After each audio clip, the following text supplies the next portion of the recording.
Welcome to SVR academy. Indian economy అనేది Goldie lock జోన్లో ఉందండి. ఇండియన్ ఎకానమీ పరిస్థితి గోల్డీ లాక్ జోన్ అంటే అన్ని రకాల పరిస్థితులు అనుకూలించినటువంటి ప్రదేశం అన్నమాట. మనం ఎర్త్ కూడా ఏ జోన్లో ఉందండి? గోల్డీ లాక్ జోన్లో ఉంది సైంటిఫిక్గా చెప్పాలంటే. ఎందుకు?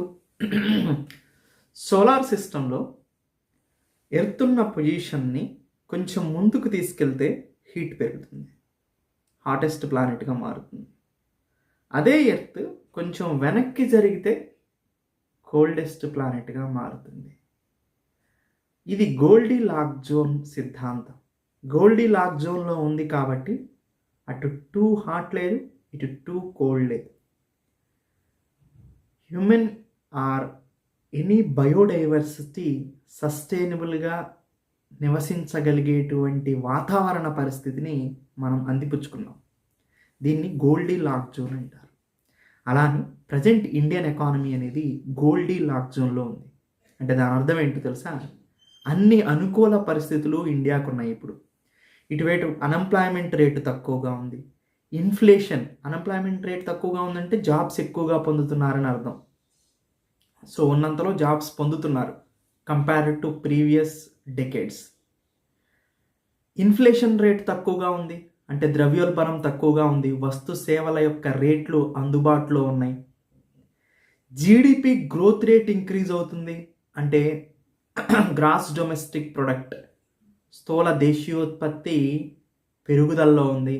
సాధారణంగా స్థూల దేశీయోత్పత్తి పెరుగుదలలో ఉంటే అంటే goods and services production increase అవుతూ ఉంటే సాధారణంగా ఇన్ఫ్లేషన్ ఇంక్రీజ్ అవ్వాలి.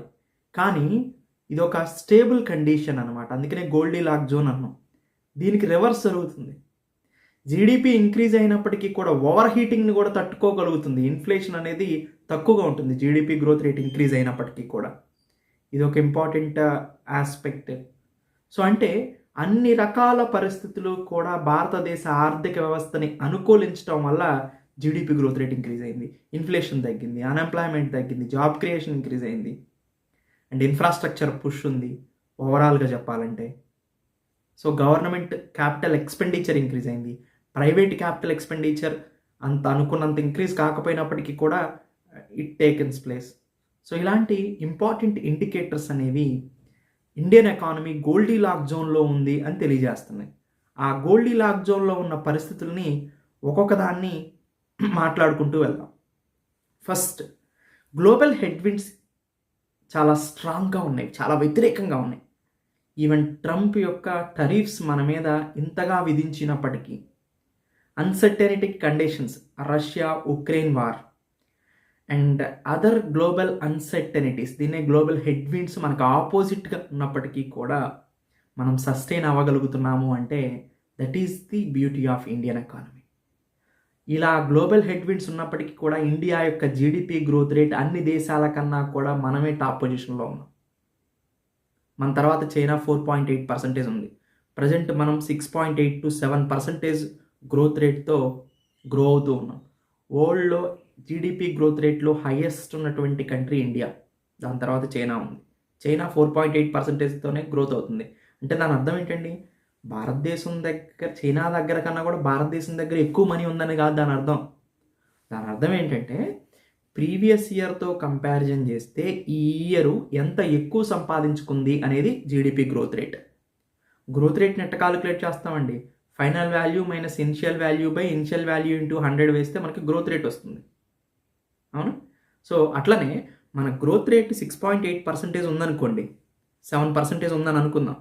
దాని అర్థం ఏంటంటే ప్రీవియస్ ఇయర్ 100 రూపీస్ ఉంటే 2025లో 2026 వచ్చేసరికి అది 107 రూపాయలకి ఇంక్రీజ్ అయిందని అర్థం. తర్వాత 2027కి ఇంకొక 5%, 7% ఇంకొకటి ఇంక్రీజ్ అయిందంటే 107కి ఇంకొక 7% ఇంక్రీజ్ అయిందని అర్థం. ఇలా ఒక డికేడ్ వెళ్తే ఆటోమేటిక్గా ఆ కంట్రీ టాప్ పొజిషన్లో ఉంటుంది. 3 డికేడ్స్ ఇలా కనుక గ్రో అయ్యగలిగితే, చైనా అదే కదా పరిస్థితి. 1960 నుంచి ఒక 3 డికేడ్స్ 7%, 6% గ్రోత్ రేట్తో గ్రో అవటం వల్ల ప్రజెంట్ చైనా ఎకానమీ అనేది చాలా స్ట్రాంగెస్ట్ ఎకానమీగా మారింది ఆఫ్టర్ యుఎస్ఏ. మనం కూడా అంత స్థాయికి వెళ్ళాలంటే ఇప్పుడు మనం యుఎస్ఏ, తర్వాత చైనా, తర్వాత జర్మనీ, తర్వాత ఇండియా. సో జర్మనీని రియల్ వరల్డ్లో కూడా ప్రజెంట్ దాటిచ్చాం. అంటే ప్రపంచంలోనే జపాన్. సో మనం ప్రపంచంలోనే అతిపెద్ద ఆర్థిక వ్యవస్థలైనటువంటి వాటిని కూడా దాటించే అంటే పరిస్థితికి వస్తున్నాయి. యుఎస్ఏ, చైనా, తర్వాత ఇండియానే ఉంటుంది ఫర్దర్గా. జర్మనీని కూడా దాటించడానికి అవకాశం ఉంది మనకి. దగ్గరికి అయిపోయింది. అంటే ఇంత స్ట్రాంగ్ గ్రోత్ రేట్తో ఒక 3 డికేట్స్ కనుక వెళ్ళగలిగితే ఈవెన్ చైనాను కూడా అందుకోవడానికి అవకాశం ఉంటుంది ఫ్యూచర్లో.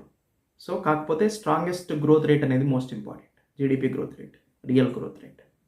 Present real GDP growth rate 6.8%గా ఉంది. దానికి గల కారణం ఏంటి? ఎందుకు భారతదేశం ఇంతగా ఆర్థికంగా స్థూల దేశీయోత్పత్తిని పెంచుకోగలుగుతుంది? స్థూల దేశీయోత్పత్తి పెరుగుతుందంటే దాని అర్థం ఏంటండి? అగ్రికల్చర్, ఇండస్ట్రీ, సర్వీస్ సెక్టార్లో గూడ్స్ అండ్ సర్వీసెస్ ప్రొడ్యూస్ అవుతున్నాయి. వాటి వాల్యూలు ఒక సంవత్సర కాలంలో తీసుకుంటే ఎంతైతే అంతిమ రోజులు మొత్తం ఉన్నాయో వాటినే మనం goods and services GDP growth అంటాం. Gross domestic product. సింపుల్, ఏం లేదు. జీడిపి గ్రోత్ అంటే ఏంటి? జీడిపి అంటే ఏంటి? స్థూల దేశీయోత్పత్తి. భారతదేశం ఒక సంవత్సర కాలంలో సంపాదించే ఆదాయం అంతే. ఎట్లా సంపాదిస్తుంది? అగ్రికల్చర్, ఇండస్ట్రీ, సర్వీస్ 3 రంగాల్లో వచ్చేటువంటి అవుట్పుట్. సపోజ్ నేను సర్వీస్, ఎడ్యుకేషన్ అవుట్పుట్ ఇస్తున్నా, దానివల్ల ఎంత ప్రాఫిట్ వస్తుంది? అగ్రికల్చర్, వ్యవసాయం చేస్తున్నారు రైతులందరూ, ఎంత ప్రాఫిట్ వస్తుంది? ఇండస్ట్రీ, వస్తువులన్నీ తయారు చేశారు, అమ్మేశారు, ఎంత ప్రాఫిట్ వస్తుంది? మూడింటిని కలిపితే అదే భారతదేశం యొక్క జీడిపి. సింపుల్, ఏదో కాంప్లెక్స్ వేసుకోవద్దు. ఈ జీడిపి గ్రోత్ రేటు అంటే భారతదేశం యొక్క ఆదాయం సంపాదించేది 6.8% గ్రోత్ రేటుతో నడుస్తుంది. Year growth rate.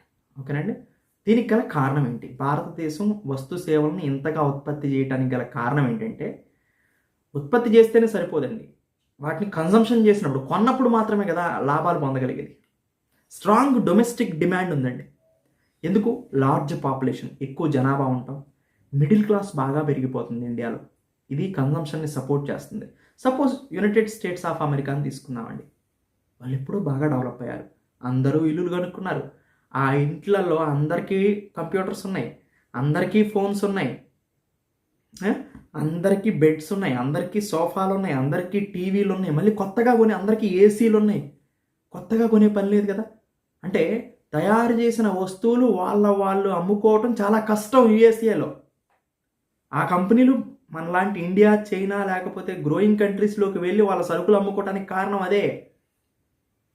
తక్కువ పాపులేషన్, ఉన్న పాపులేషన్ అందరూ సెటిల్డ్, డెవలప్డ్ అయ్యేటే ఆటోమేటిక్గా కొనే డిమాండ్ తగ్గుతుంది. అందుకని ఇన్ఫ్లేషన్ నెగిటివ్లో కూడా ఉంటుంది అక్కడ. అవునండి. ఓకే, మరి అయితే స్ట్రాంగ్ డొమెస్టిక్ డిమాండ్ ఉంది ఇండియాకి. ఇండియాలో ఉన్న మిడిల్ క్లాస్ ఎవరు? ఇంకా ఏసీలు కొనలా, ఇంకా కార్స్ కొనలా, ఇంకా 2 వీలర్స్ అందరికీ సఫిషియెంట్గా లేవు, ఇంకా ఇల్లులు అందరూ కట్టించుకోవాలి. మరి అందరూ ఇల్లులు కట్టించుకుంటారు, అందరూ 2 వీలర్ కొనుక్కుంటారు, తర్వాత కారు కొనుక్కుంటారు, అందరూ ఏసీలు ఫిట్ చేయించుకుంటారు, టీవీలు, డొమెస్టిక్, ఇంకా ఎలక్ట్రిక్ కన్జంప్షన్ ఐటమ్స్ ఉన్నాయి.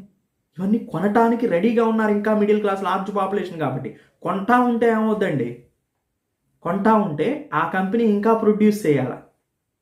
ఆ ఇంకా ప్రొడ్యూస్ చేసిందంటే ఆ కంట్రీ ప్రొడ్యూస్ చేస్తుందంటే, ఎక్కువ ప్రొడ్యూస్ చేయాలంటే ఐటమ్స్, వాళ్ళు ఎక్కువ మంది ఎంప్లాయ్మెంట్ని జనరేట్ చేయాలి. ఎక్కువ మంది ఎంప్లాయ్మెంట్ జనరేట్ అయిందంటే ఏంటండి? జాబ్స్ క్రియేషన్ జరిగిందంటే ఆ ఎకానమీ డెవలప్ అవుతున్నట్టు. ఎప్పుడైతే జాబ్ క్రియేట్ అయిందో వీళ్ళందరికీ ఎంప్లాయ్మెంట్ వస్తే శాలరీలు వెళ్తాయి. వీళ్ళందరూ ఏం చేస్తారు? మళ్ళీ ఇంకొక వస్తువును కొంటారు. ఆ వస్తువును తయారు చేసేటువంటి సంస్థ మళ్ళీ ఎంప్లాయ్మెంట్ క్రియేషన్ పెంచుతుంది. అవునండి. ఎంప్లాయ్మెంట్ క్రియేషన్ పెంచిందంటే ఆటోమేటిక్గా మళ్ళీ వాళ్ళకి ఎంప్లాయీస్కి శాలరీస్ వస్తాయి. మళ్ళీ ఇదే సర్క్యులర్ ఫ్లో జరుగుతుంది. డిమాండ్ అనేది, మనీ వచ్చి ఖర్చు పెడతారు, ఆ ఖర్చు పెట్టేది మనీ వచ్చేది సర్క్యులర్ ఫ్లో జరుగుతూ ఉంటుంది. దానివల్ల ఎకానమీ అనేది స్పైరల్ అవుతుంది. సో ఇలా స్ట్రాంగెస్ట్ డొమెస్టిక్ డిమాండ్ ఉంది ఇండియాలో. దానికి కారణం largest population with middle class growing. So ఇది ఒక రీజన్ జీడిపి గ్రోత్ ఇంక్రీజ్ అవ్వడానికి. దాంతోపాటు గవర్నమెంట్ యొక్క క్యాపిటల్ స్పెండింగ్ అనేది చాలా ఇంక్రీజ్ అయిందండి. 2014 మోడీ గారు ప్రభుత్వం వచ్చిన తర్వాత నుంచి, కాంగ్రెస్ ప్రభుత్వం కన్నా కూడా మోడీ గారి ప్రభుత్వం వచ్చిన దగ్గర నుంచి రైల్వేలు, రోడ్లు, ఇన్ఫ్రాస్ట్రక్చర్, మౌలిక వస్తువుల మీద ఎక్కువ ఖర్చు పెట్టడం మొదలుపెట్టారు. ఎప్పుడైతే ఎక్కువ ఖర్చు పెడతారో, గవర్నమెంట్ క్యాపిటల్ ఎక్స్పెండిచర్ పెరుగుతుందో, ప్రైవేట్ క్యాపిటల్ ఎక్స్పెండిచర్ కూడా టేకింగ్ ప్లేస్ అవడానికి అవకాశం ఉంటుంది. ఎందుకంటే సపోజ్ ఒక రోడ్ని కన్స్ట్రక్షన్ చేసేటప్పుడు ఆ రోడ్డు గవర్నమెంట్ కన్స్ట్రక్షన్ చేస్తున్నప్పటికీ కూడా ప్రైవేట్ ప్లేయర్స్కి ఎంతో కొంత ఐటమ్స్ అనేవి ప్రొడ్యూస్ చేయమని ఇచ్చారనుకోండి, అప్పుడు ప్రైవేట్ వాళ్ళు కూడా ఇన్వెస్ట్మెంట్ పెడతారు వచ్చి. పబ్లిక్ ప్రైవేట్ పార్ట్నర్షిప్లో కూడా ప్రాజెక్ట్స్ జరుగుతాయి. ఇంకా చూడండి, ఒక బ్రిడ్జ్ కట్టారండి, ఆ బ్రిడ్జ్ దగ్గర ఒక చిన్న సూక్ష్మ స్థాయిలో చూద్దాం, మైక్రో లెవెల్లో చూద్దాం, ఒక సోడా బండి పెట్టుకున్నారు. ఆమెకు ఉపాధి వచ్చిందా లేదా? ఆ రోడ్డు పక్కన రోడ్డు కన్స్ట్రక్షన్ చేయడం వల్ల వచ్చింది. ఆమె సోడా బండి ద్వారా సంపాదించుకున్న మనీ ఇంటికాడ తినడానికి సరుకులు కొనుక్కున్నారా లేదా? అంటే ఆ దగ్గరలో ఉన్న కిరాణా షాప్ పెరిగిందా లేదా? ఆ కిరాణా షాప్ పైన హోల్సేల్లో ఆ సరుకులు తీసుకొస్తాడా లేదా? తీసుకొస్తాడు. హోల్సేల్ అతనికి లాభం ఉండా లేదా? హోల్సేల్ అతను మళ్ళీ ఎక్కడ తెస్తున్నాడు? అగ్రికల్చర్, వ్యవసాయ, రైతు నుంచి కొంటాడు. రైతు అభివృద్ధి చెందుతుందా లేదా? ఇక్కడ ఎంత వెనక్కి వెళ్తుందో చూడండి ఎకానమీ అనేది. ఒకదాంతో ఒకటి కనెక్టివిటీ ఎకానమీ అనేది. అందుకనే ఒక దగ్గర టెలి కనెక్షన్స్ అన్నమాట ఇది. ఒక దగ్గర కనుక మీరు డెవలప్మెంట్ వర్క్ స్టార్ట్ అయితే దాని చుట్టూ ఉన్నటువంటి వర్క్ కూడా డెవలప్ అవడానికి అవకాశం ఉంటుంది. సో అలా జీడిపి గ్రోత్ రేట్ అనేది ఇంక్రీజ్ అవుతుందండి. సో అంటే ఇన్ఫ్రాస్ట్రక్చర్ని క్రియేట్ చేయడం వల్ల గవర్నమెంట్ ఎక్స్పెండిచర్తో పాటుగా ప్రైవేట్ ఎక్స్పెండిచర్ కూడా వస్తుంది. అలా క్యాపిటల్ ఎక్స్పెండిచర్ ఇంక్రీజ్ చేయటం వల్ల జాబ్స్ క్రియేషన్కి ఉపయోగపడుతుంది, అసెట్ క్రియేషన్కి ఉపయోగపడతాయి. ఇవన్నీ కూడా ఫర్దర్గా ఇండియా జీడిపి గ్రో అవడానికి ఉపయోగపడతాయి. Next, resilient service sector. IT, information technology, software exports కానీ, ఫినాన్స్ కానీ, టూరిజం కానీ పెర్ఫార్మెన్స్ అనేది చాలా వెల్ అండ్ గుడ్గా ఉంది. ఆటోమేటిక్గా సర్వీస్ సెక్టార్ ఎప్పుడు కూడా అప్రాక్సిమేట్గా గ్రేటర్ దాన్ 50%. భారతదేశం 100 రూపాయలు సంపాదిస్తుంటే దాంట్లో 50 రూపాయల కన్నా ఎక్కువగానే సర్వీస్ సెక్టార్ నుంచి వస్తుందండి. సర్వీస్ సెక్టార్ అనేది బ్యాక్ బోన్గా ఉంది. Banking, finance, tourism, education, health, ఈ సెక్టార్స్ అన్నీ కూడా బాగా గ్రోయింగ్ పొజిషన్లో ఉన్నాయి ఇండియాలో. సో ఎందుకంటే మనం డెవలపింగ్ కంట్రీ కాబట్టి. దాంతోపాటు మ్యానుఫ్యాక్చరింగ్ అండ్ పిఎల్ఐ స్కీమ్, మనకి ఒక ఇంపార్టెంట్ స్కీమ్ తీసుకొచ్చారండి, ప్రొడక్షన్ లింక్డ్ ఇన్సెంటివ్ స్కీమ్ అని. ఈ ప్రొడక్షన్ లింక్డ్ ఇన్సెంటివ్ స్కీమ్ యొక్క బ్యూటీ ఏంటంటే, సపోజ్ నేను ఈ పెన్నులు ప్రొడ్యూస్ చేస్తున్నానండి. ఈ సంవత్సరం ఒక 100 పెన్స్ అమ్మాను. నెక్స్ట్ ఇయర్ నేను 1000 పెన్స్ అమ్మాను. 1900% పెరిగింది. పెరిగితే అప్పుడు నాకు ఎక్కువ ప్రొడక్ట్ని నేను ఉత్పత్తి చేస్తున్నాను అంటే దాని అర్థం ఏంటండి? 100 పెన్నులు తయారు చేసినప్పుడు 2 మనుషులు అయితే 1000 పెన్నులు తయారు చేసినప్పుడు 5గురిని పెట్టుకున్నా. జాబ్ క్రియేషన్ పెరిగిందా లేదా అండి? ఎస్, జాబ్ క్రియేషన్ పెరిగింది. ఇలా ఒక్కొక్క కంపెనీలు కానీ, ఇండస్ట్రీస్ కానీ ఎవరైతే వాళ్ళ ప్రొడక్షన్లో గ్రోత్ రేట్ నమోదైందో అట్లా కనుక నమోదైతే మీకు ఇన్సెంటివ్స్ ఇస్తా అని గవర్నమెంట్ చెప్తుంది. ప్రొడక్షన్ లింక్డ్ ఇన్సెంటివ్స్, మీకు సబ్సిడీ ఇస్తా, మీకు ట్యాక్స్ కట్ చేస్తా, ఇన్ఫ్రాస్ట్రక్చర్ ఫెసిలిటీస్ ఇస్తా. ఇవన్నీ కూడా పబ్లిక్ ప్రొడక్షన్ లింక్డ్ ఇన్సెంటివ్స్లో భాగం అన్నమాట. అంటే కంపెనీస్కి ప్రోత్సాహకాలు ఇవ్వటం. ఎందుకు? వెరీ గుడ్, నేను ప్రోత్సహిస్తే ఆటోమేటిక్గా ఏం చేస్తామండి, మళ్ళీ ఎక్కువ ప్రొడ్యూస్ చేయడానికి ట్రై చేస్తావు, ఎక్కువ జాబ్స్ని క్రియేట్ చేయడానికి ట్రై చేస్తావు, అది స్పైరల్ అవుతుంది, ఎకానమీ డెవలప్ అవుతుంది. ఓకేనండి. సో అది manufacturing and production linked incentive scheme. Production linked incentive scheme వల్ల ఎక్స్పోర్ట్స్ ఇంక్రీజ్ అయినాయి, బాగా ప్రొడక్షన్ ఇంక్రీజ్ అయింది కాబట్టి. Next, most important, stable banking system. Non performing అసెట్స్ని బాగా తగ్గించగలిగారండి. ఇంతకుముందు గవర్నమెంట్స్లో నాన్ పర్ఫార్మింగ్ అసెట్స్ అనేది అంటే ఎవరైనా బ్యాంక్ దగ్గర లోన్ తీసుకుని ఎగవేత వేయటం, అంటే విజయ మాల్యా లాగా, అలాంటి వ్యక్తులందరూ కూడా భారతదేశ బ్యాంకింగ్ సిస్టాన్ని నాశనం చేసేవాళ్ళు. ఎవరి దగ్గర, బ్యాంక్ దగ్గర ఉన్న మనీ మొత్తం ఎవరండి? నేను డిపాజిట్ చేసుకున్న మనీ. ఆ మనీని ఏం చేస్తున్నారు వీళ్ళు? లోన్ అనే పేరుతో తీసుకువెళ్ళి మళ్ళీ వెనక్కి తిరిగి ఇవ్వట్లా. అప్పుడు బ్యాంకింగ్ ఏమవుతుంది? బ్యాంక్ అనేది సఫర్ అవుతుంది. ఎందుకు? మీరు పోయి మళ్ళీ అడిగితే బ్యాంక్ దగ్గర మనీ లేవు. ఎందుకు? బ్యాంక్ అనేది కాంప్లెక్స్ సిచ్యువేషన్లోకి వెళ్ళిపోయింది ఎగవేతదారుల వల్ల. ఇలా తీసుకున్న అసెట్ పనిచేయకపోతే దాన్ని నాన్ పర్ఫార్మింగ్ అసెట్ అంటారు. అంటే ఇచ్చినటువంటి లోను పనిచేయట్లేదు అని అర్థం అనమాట. ఒక 90 days టైం ఇస్తారు. దాంట్లో ప్రిన్సిపల్ కానీ ఇంట్రెస్ట్ కానీ తిరిగి పే చేయలేకపోతే వాటిని నాన్ పర్ఫార్మింగ్ అసెట్స్గా క్లాసిఫై చేసేస్తారు. అలాంటివి బాగా తగ్గినాయి రీసెంట్లో. లోన్ కూడా చాలా జాగ్రత్తగా చూసుకొని ఇస్తున్నారు, బిగ్గెస్ట్ లోన్స్. బ్యాంకింగ్ మీద ఫ్రాడ్ జరగకోకుండా బ్యాంకింగ్ సెక్టార్లో కూడా ఇంపార్టెంట్ రీఫార్మ్స్ వచ్చినాయి. టూ బిగ్ టు ఫెయిల్ బ్యాంక్స్ని రెడీ చేస్తున్నారు. అంటే బ్యాంక్స్ అన్నిటినీ కూడా మెర్జ్ చేసి చాలా ఎక్కువ క్యాపిటల్ అయ్యేలాగా చేస్తే ఇలాంటి లాసెస్ వచ్చినప్పుడు లాసెస్ని కూడా అబ్జార్బ్ చేయగలిగే కెపాసిటీ బ్యాంకింగ్ సిస్టానికి ఉంటుందన్నమాట. Next demographic dividend. దాంతోపాటు క్రెడిట్ గ్రోత్ కూడా ఎక్కువగా ఉందండి. బ్యాంకులు ఎక్కువగా క్రెడిట్ ఇవ్వటం వల్ల ఇండస్ట్రీస్, అగ్రికల్చరు, సర్వీస్ సెక్టార్ వాళ్ళ వ్యాపారాలు చేసుకోవడానికి ముందుకు వస్తున్నాయి. ఎప్పుడైతే వ్యాపారాలు చేసుకోవడానికి ముందుకు వస్తున్నాయో ఆటోమేటిక్గా మనీ అనేది జనరేట్ అవుతుంది, జాబ్ క్రియేషన్ జరుగుతుంది. Next demographic dividend, most important. Young work force are ready to increase productivity. Youth బాగా పనిచేయడానికి, అంటే డెమోగ్రఫిక్ డివిడెంట్, పని చేయగలిగేటువంటి వయసులో ఉన్న వాళ్ళు, వీళ్ళు చాలా ఇంపార్టెంట్. ఎకానమీ డెవలప్మెంట్కి ముఖ్యమైన పాత్ర పోషిస్తారు. Young work force, productivity increase అవుతుంది వీళ్ళ వల్ల. సో ఇవన్నీ కూడా జీడిపి గ్రోత్ భారతదేశంలో ఇంక్రీజ్ అవ్వటానికి లాస్ట్ 2 quarters చూస్తే వండర్ఫుల్ 8% గ్రోత్ రేట్ నమోదైంది లాస్ట్ 2 quarters. మొత్తం 4 quarters అయితే 1 year అంటాం మనం. సో ఇప్పుడు మనం గోల్డీ లాక్ జోన్లో ఉన్నామా లేదండి? వీటన్నిటి వల్ల అర్థమవుతుందా లేదా? ఎస్, గోల్డీ లాక్ జోన్లో ఉన్నాం. ఇది జీడిపి గ్రోత్ రేట్ గురించి. Next, India fastest growing among the major world economies in 2025. చూడండి, 2025లో 6.6 to 6.8% గ్రోత్ రేట్ని నమోదు చేసింది ఓవరాల్గా.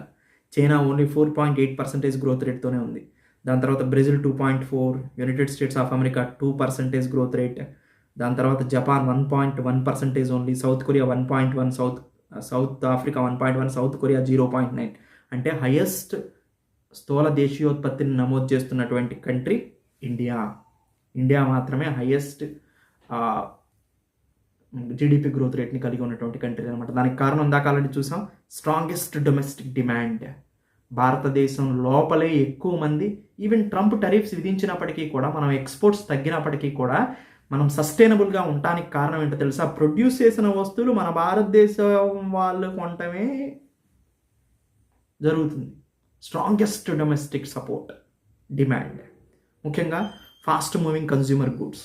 ఫాస్ట్ మూవింగ్ కన్జ్యూమర్ గుడ్స్ అంటే ఆహార పదార్థాలు లాంటివి, smartphones, 2-wheelers, 4-wheelers, housing, real estate demand, ఇవన్నీ కూడా స్ట్రాంగెస్ట్ డొమెస్టిక్ డిమాండ్ ఉందని చెప్పడానికి రీజన్స్ అనమాట. Next, infrastructure led public investment. Government ఎక్కువగా మల్టిప్లైర్ ఎఫెక్ట్ తీసుకురావడం కోసం, ఇందాక నేను చెప్పాను కదా, మల్టిప్లైర్ ఎఫెక్ట్. ఒక రోడ్డు కన్స్ట్రక్షన్ చేశారంటే ఆ రోడ్డు మీద వెళ్ళే వెహికల్ ఆయనకి రిపేర్ కాస్ట్ తగ్గుద్ది. ఆ రిపేర్ కాస్ట్ని ఎక్కడొక్కడ ఇన్వెస్ట్ చేస్తారు. చాలా ఫాస్ట్గా ఒక డెస్టినేషన్ నుంచి ఇంకో డెస్టినేషన్కి వెళ్తాడు. ఇలా వెళ్ళినప్పుడు అతని యొక్క ఎకనామికల్ యాక్టివిటీ ఇంక్రీజ్ అవుతుంది. దాంతోపాటు గవర్నమెంట్ స్పెండింగ్ ఎక్కడైతే మొదలుపెట్టిందో ప్రైవేట్ వాళ్ళు కూడా స్పెండింగ్ చేయడానికి మొదలు పెడతారు. ఇది ఊతం ఇస్తుంది అనమాట. ఇందాక మనం మాట్లాడాం సోడా షాప్ గురించి, సేమ్ దాన్ని మల్టిప్లైర్ ఎఫెక్ట్ అంటారు. జాబ్స్ని క్రియేట్ చేస్తుంది, డిమాండ్ని బూస్ట్ చేస్తుంది, దానివల్ల స్టీల్ ఇంక్రీజ్ అవుతుంది, సిమెంటు, ఇలాంటి లాజిస్టిక్స్ ఇంప్రూవ్ చేసుకోవాల్సిన అవసరం వస్తుంది. సో ఇలా Bharatmala, Sagarmala, Vande Bharat trains, express highways, ports modernisation, పోర్టుల ఆధునీకరణ, ఇవన్నీ కూడా గవర్నమెంట్ ఇన్ఫ్రాస్ట్రక్చర్ మీద పెట్టేటువంటి హైయెస్ట్ ఎక్స్పెండిచర్గా మనం చెప్పొచ్చు. తర్వాత service sector and manufacturing sector కూడా ఎక్కువ హైయెస్ట్గా గ్రోత్ రేట్లోకి వస్తున్నాయండి. సో సర్వీస్ సెక్టార్ అబౌవ్ 50% కారణమవుతుంది జీడిపి గ్రోత్ రేట్కి. సో ఫారెన్ ఎక్స్చేంజ్, విదేశీ మారక ద్రవ్యాన్ని కూడా మనం సంపాదిస్తున్నాం. అంటే డాలర్ ఫామ్లో ఫారెన్ ఎక్స్చేంజ్ రిజర్వ్స్ని ఆర్బీఐ మెయింటైన్ చేస్తూ ఉంటుంది. సో దాంతోపాటు మ్యానుఫ్యాక్చరింగ్ కూడా ఇందాక మనం మాట్లాడుకున్నట్టు ప్రొడక్షన్ లింక్డ్ ఇన్సెంటివ్ స్కీమ్ వల్ల మ్యానుఫ్యాక్చరింగ్ కూడా గ్రోత్ రేట్ ఇంక్రీజ్ అవుతూ ఉంది. ఐటీ, సాఫ్ట్వేర్ ఎక్స్పోర్ట్స్ ఇంక్రీజ్ అయినాయి. ఫినాన్షియల్ టెక్నాలజీ గ్రోత్, అంటే మనం ఫోన్పే, గూగుల్ పే, బ్యాంకింగ్ సెక్టార్కి సంబంధించిన ఆర్థిక పరమైన కార్యకలాపాల్లో టెక్నాలజీని జోడించడం వల్ల ఇది బాగా ఎకానమీని ఇంప్రూవ్ చేయడానికి ఉపయోగపడింది. Electronics, mobile manufacturing, defence production కూడా మన సొంతగా తయారు చేసుకోవడం ఆత్మనిర్భరతను పెంచింది. తర్వాత స్టేబుల్ మ్యాక్రో ఎకనామిక్ ఫండమెంటల్స్. అంటే మ్యాక్రో ఎకనామిక్ ఫండమెంటల్స్ అంటే ఇన్ఫ్లేషన్ తక్కువగా ఉంది, స్టేబుల్గా ఉంది. ఫిజికల్ డెఫిసిట్ అంటే మనం అప్పు, సో కోశలోటు, ఫిజికల్ డెఫిసిట్, మనం బారోయింగ్స్ తగ్గితే ఆటోమేటిక్గా ఫిజికల్ డెఫిసిట్ తగ్గుతుంది. మనం అప్పులకి ఇంకా మన దగ్గర లేకపోతే అప్పులు తెచ్చుకుంటాం, అప్పులు తెచ్చుకుంటే ఫిజికల్ డెఫిసిట్ ఇంక్రీజ్ అవుతుంది. అలా కాకుండా మన దగ్గర ఉంటే అప్పులు తెచ్చుకోము, అప్పులు తెచ్చుకోకపోతే తక్కువ తెచ్చుకుంటే ఫిజికల్ డెఫిసిట్ తగ్గుతుంది. ఇప్పుడు ఫిజికల్ డెఫిసిట్ కూడా మనకి స్టేబుల్గా ఉంది. స్ట్రాంగ్ ఫారెక్స్ రిజర్వ్స్, విదేశీ మారక ద్రవ్యాలు బాగా సంపాదించడం, ఎక్స్పోర్ట్స్ ఇంక్రీజ్ అవడం వల్ల. ఇప్పుడు మనకి దాదాపుగా 13 months or 14 months 1.5 year 2 years మనం అదర్ కంట్రీస్ నుంచి ఇంపోర్ట్ చేసుకోకపోయినప్పటికీ కూడా ఆ ఇంపోర్ట్స్కి 1.5 year 1.5 year వరకు కూడా మనం ఇంపోర్ట్స్ చేసుకున్నప్పటికీ వాటికి మన దగ్గర ప్రజెంట్ ఏం సంపాదించకపోయినా కట్టే అంత మనీ ఉందండి. సో అది strongest forex reserves. Banking system హెల్దీగా ఉందని చెప్పాము. ఎన్పిఏ నాన్ పర్ఫార్మింగ్ అసెట్స్ అనేవి సో అంత ఇబ్బందికరమైన పరిస్థితులు లేదు. క్రెడిట్ గ్రోత్ ఇంక్రీజ్ అయింది, ఎకానమీని ఇంప్రూవ్ చేసింది అది. సో ఇవన్నీ కూడా ముఖ్యమైనటువంటి కారణాలు అన్నమాట. నెక్స్ట్ ఆల్రెడీ మనం మాట్లాడుకున్నాం, inflation is an under control. Economy over heat అయింది, అంటే బాగా గ్రోత్ రేట్ వచ్చింది, అయినప్పటికీ కూడా ఇన్ఫ్లేషన్ ఇంక్రీజ్ కాల. యాక్చువల్గా గ్రోత్ రేట్ ఇంక్రీజ్ అయితే ఇన్ఫ్లేషన్ అనేది ఇంక్రీజ్ అవుతుందండి, అంటే ద్రవ్యోల్బణం అనేది పెరుగుతుంది. ఎందుకండి, సపోజ్ ఎక్కువ మంది కొంటున్నారనుకోండి వస్తువులు, ఎక్కువ మంది కొంటున్నారంటే అక్కడ మనీ అనేది సర్ప్లస్ ఉన్నట్టు. ఎప్పుడైతే మనీ సర్ప్లస్ ఉందో ఆటోమేటిక్గా ఇన్ఫ్లేషన్ అనేది ఆర్బీఐ టైట్ మానిటరీ పాలసీని తీసుకొని వస్తుంది. సో ఇన్ఫ్లేషన్ ఎక్కువ ఇంక్రీజ్ అవడానికి అవకాశం, అంటే ఎక్కువ వస్తువులు కొంటున్నారనుకోండి, డిమాండ్ పెరిగింది, డిమాండ్ పెరిగితే ఆటోమేటిక్ ఇన్ఫ్లేషన్ పెరుగుతుంది.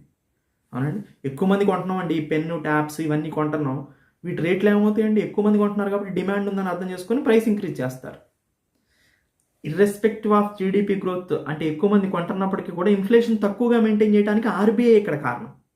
ఆర్బీఐ యొక్క స్టాండర్డ్ ఇన్ఫ్లేషన్ టార్గెటింగ్ ఎంతండి, మానిటరీ పాలసీ 4 ± 2%, 4 - 2 2%, 4 + 2 6%, 2 to 6% మధ్యలోనే ఇంక్రీజ్ కానీ డిక్రీజ్ కానీ ఉండాలి ఇన్ఫ్లేషన్ అనేది, అంతకన్నా ఇంక్రీజ్ అవ్వకూడదు. అప్పుడు రీజనబుల్గా సస్టైనబుల్గా ఇన్ఫ్లేషన్ ఉన్నట్టు అనమాట. So higher interest rates, inflation rate అనేది సో పర్ఫెక్ట్గా మెయింటైన్ చేయటం వల్ల సో రికార్డ్ 2.8% లోకి వెళ్ళిందండి. సో అంటే జీడిపి గ్రోత్ రేట్ ఇంక్రీజ్ అయ్యి అన్ఎంప్లాయ్మెంట్ కూడా తగ్గి ఇన్ఫ్లేషన్ ఇంక్రీజ్ కావటం అనేది గోల్డీ లాక్ జోన్లో ఎకానమీ ఉందని దాని అర్థం. So effective government supply measures, అంటే ఏం చేసిందండి గవర్నమెంట్, ఎప్పుడైతే ద్రవ్యోల్బణం ఇంక్రీజ్ అవుతుందో వస్తువు ధరలు పెరుగుతాయో, ఎలా పెరిగినాయండి వస్తువు ధరలు, సపోజ్ మనకి గూడ్స్ అనేవి సప్లై తక్కువగా ఉందనుకోండి, ఆటోమేటిక్గా డిమాండ్ పెరుగుతుంది, ఇన్ఫ్లేషన్ పెరుగుతుంది. అప్పుడు గవర్నమెంట్ దగ్గర ఉన్నటువంటి ఎక్సెస్ గూడ్స్ని కనుక రిలీజ్ చేస్తే డిమాండ్ తగ్గుతుంది. ఎందుకు, ఆటోమేటిక్గా డిమాండ్ తగ్గి సప్లై ఇంక్రీజ్ అవుతుంది కాబట్టి ప్రైస్ అనేది తగ్గుతుంది అనమాట. సో సపోజ్ ఆనియన్స్ తీసుకుందామండి, ఆనియన్ 100 రూపాయలు కేజీకి వెళ్ళింది. అప్పుడు గవర్నమెంట్ వెంటనే ఏం చేస్తుంది, తన ఫుడ్ కార్పొరేషన్ ఆఫ్ ఇండియాలో ఉన్నటువంటి ఆనియన్స్ని తీసి బయట అమ్మిద్ది. ఎందుకు ఆనియన్ ప్రైసెస్ పెరిగినాయి, 100 kgs మీకు ఉల్లిపాయలు కావాలండి భారతదేశంలో, ప్రొడక్షన్ అయిన 50 kgs ఉంది. అప్పుడు డిమాండ్ పెరిగింది కదా, ప్రైస్ పెరుగుతుంది కదా, పెరుగుతుంది. గవర్నమెంట్ మళ్ళీ ఇంకొక 100 kgs బయట రిలీజ్ చేస్తుంది, అప్పుడు 150 kgs అయినాయి కదా, డిమాండ్ అంతా 100 kgs కదా, ప్రైస్ తగ్గుతుంది కదా. ఎస్, గవర్నమెంట్ అట్లా ఇంటర్వ్యూన్ అవుతుంది. బఫర్ స్టాక్స్ని రిలీజ్ చేయటం, ఎక్స్పోర్ట్స్ మీద, అంటే ఇక్కడ అమ్ముకోకుండా బయటికి తీసిపోయి అమ్మారనుకోండి. ఇప్పుడు మీకు 100 kgs ఆనియన్ కావాలండి భారతదేశంలో, 100 kgs ఆనియన్స్ కావాలి, 100 kgs పండినాయి. ఇప్పుడు మ్యాచ్ అయింది, కానీ ఈ 100 kgs పండిన దాంట్లో 50 kgs ఎక్స్పోర్ట్ చేశారు, మరి 50 ఉంది ఇక్కడ, 100 100 ఏమో కావాలి, అప్పుడు మళ్ళీ ప్రైస్ పెరుగుతుంది డిమాండ్ పెరగడం వల్ల. ఇప్పుడు ఎక్స్పోర్ట్ చేయకుండా ఆపామనుకోండి, 100 ఈక్వల్ అవుతుంది. ఎస్, జస్ట్ మీరు మైక్రో లెవెల్లో నేను క్లియర్ కట్ చేస్తున్నాను అంతే ప్రతిదాన్ని ఇక్కడ. Next, timely imports reduced shortage. So అంటే ఇంపోర్ట్స్ యొక్క షార్టేజ్ని కూడా రిడ్యూస్ చేయడం జరిగింది.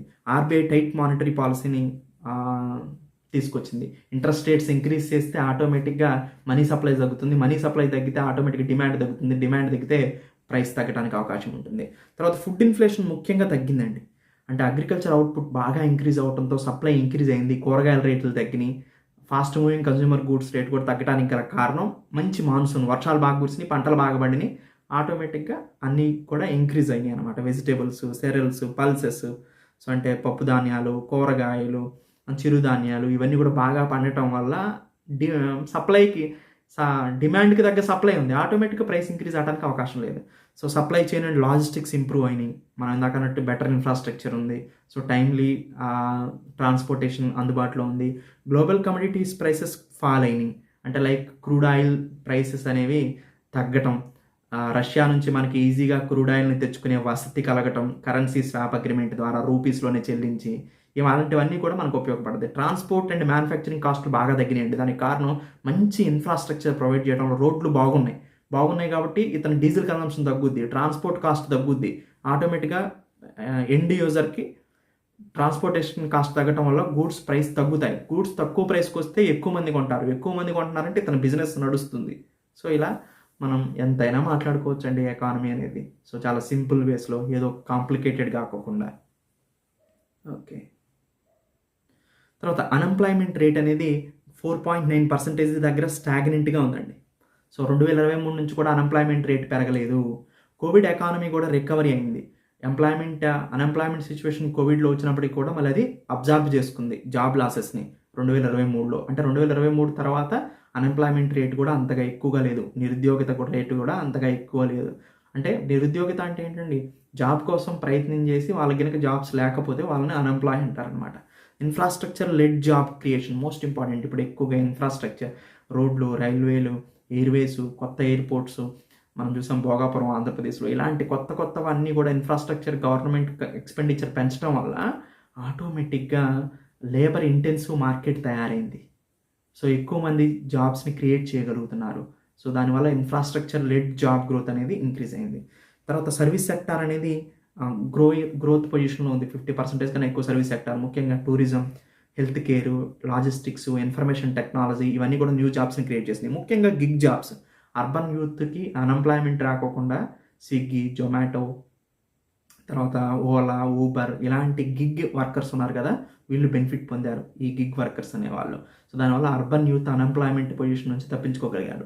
Manufacturing and MSME support, micro small medium enterprises అంటే చిన్న సూక్ష్మ మధ్య తరహా పరిశ్రమలు, తర్వాత పెద్ద పరిశ్రమలు, ఇవన్నీ కూడా ఉత్పత్తి రంగాన్ని పెంచుకోవటం, ముఖ్యంగా public production linked incentive scheme, MSME credit, so Mudra loans ఇవ్వటం, తర్వాత ఫార్మలైజేషన్ కావటం ఎకానమీ, ఇవన్నీ కూడా సపోర్ట్ చేయని చెప్పుకోవచ్చు. లేబర్ ఫోర్స్ పార్టిసిపేషన్ రేషియో కూడా ఇంక్రీజ్ అయింది.